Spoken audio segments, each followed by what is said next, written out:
For many of us, the TV is a great source of entertainment. But unknown to most people, TV hides a small secret.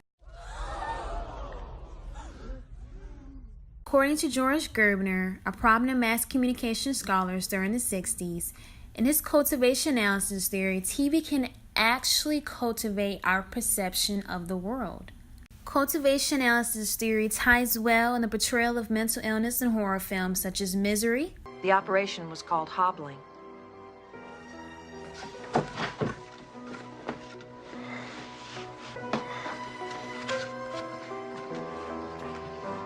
Annie, whatever you're thinking about doing, please don't do it.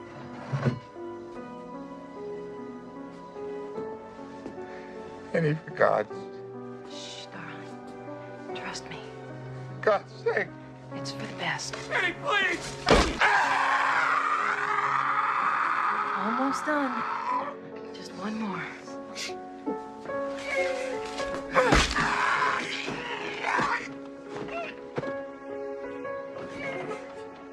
God, I love you. And the 2016 thriller Split.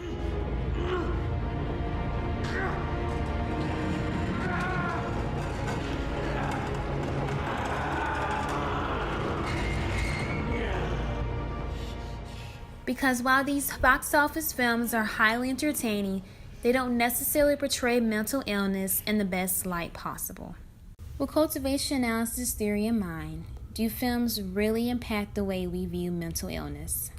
Hello, I'm Dr. LaShonda McDonald Graham, and I am the general psychology instructor here at Hines Community College in Raymond.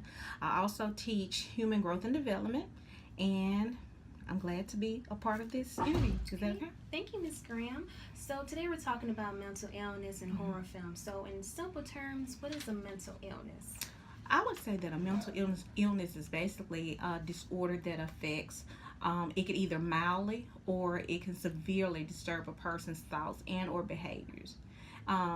Most mental illnesses, it prohibits a person from being able to function on a day-to-day basis. Okay.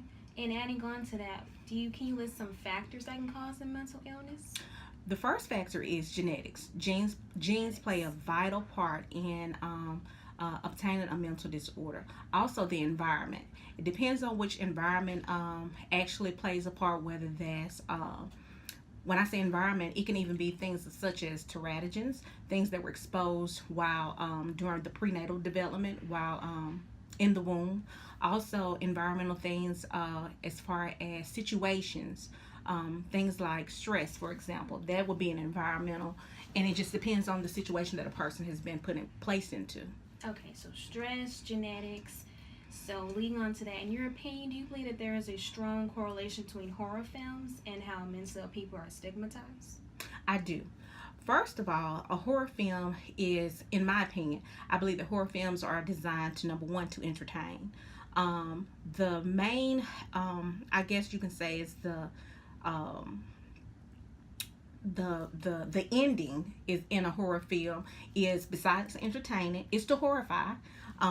It's also to produce feelings of like gloomliness, dark impressions, things of that nature. With that in mind, mental illnesses, even though they can portray some of those signs, that's not all what a mental illness is.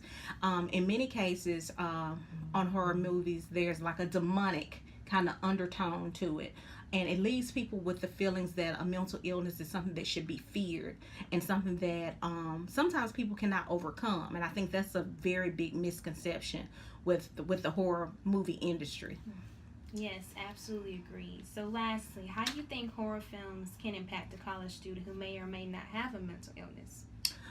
The first thing I would tell anyone is, first of all, know that horror movies are just to entertain and to simply be educated. Find out what the movie is actually trying to portray, and then you research and you find out the similarities, the differences, the things that they did portray and the things that they didn't portray. Also, one of the main things that I would try to convey is that even if a mental illness is portrayed, what was done in the movie to overcome those things. I think a lot of times in the movies they leave with a sense of there's no hope. there's hopelessness. That even if a person does have a mental illness, this is somebody that should be feared, or this person should be ostracized, and that's not the case with mental illness. I feel like these individuals need to be embraced. They can live a normal life just like anybody else can. Thank you, Dr. Graham. This is very useful information. So, have you ever had any direct or indirect experience with mental illness? Well, I can say personally, I have a cousin who is depressed, has to go through all that. Friends that are on the internet, that a lot of them go through a lot of things.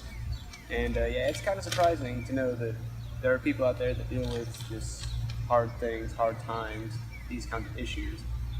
And as much as medicines and pills and talking to other people can help, it's still something they have to wake up with and choose to fight.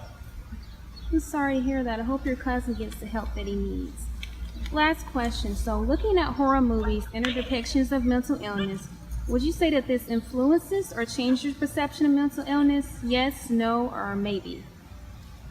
That would have to be a good maybe. I know that that one thing, Split, Glass, all those ones, I haven't gotten to see any of those, and probably wouldn't. I'm horrified of horror movies or things. But there's some that I would assume would probably have done their research and shown things the right way. But I can't begin to imagine how many movies and films are always just showing what the audience wants to see anyway, instead of what actually happens. Okay, thank you. Before we end, do you mind stating your name and your major and your classification? Okay, well, I'm Oscar Castro, a mathematics major, help me, and I'm a sophomore, should be graduating in a few weeks. While most people picture the more severe forms of mental illness, such as schizophrenia or bipolar disorder, in their minds, there are other mental illnesses people struggle with on a daily basis. According to the National Alliance on Mental Health, 18% of adults in the U.S. experience an anxiety disorder such as PTSD or obsessive-compulsive disorder.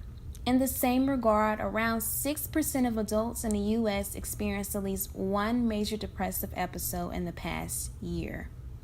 Take this thing back to Baltimore. As you can see from these examples, horror films can cultivate pretty bad perception of mental illness in our society.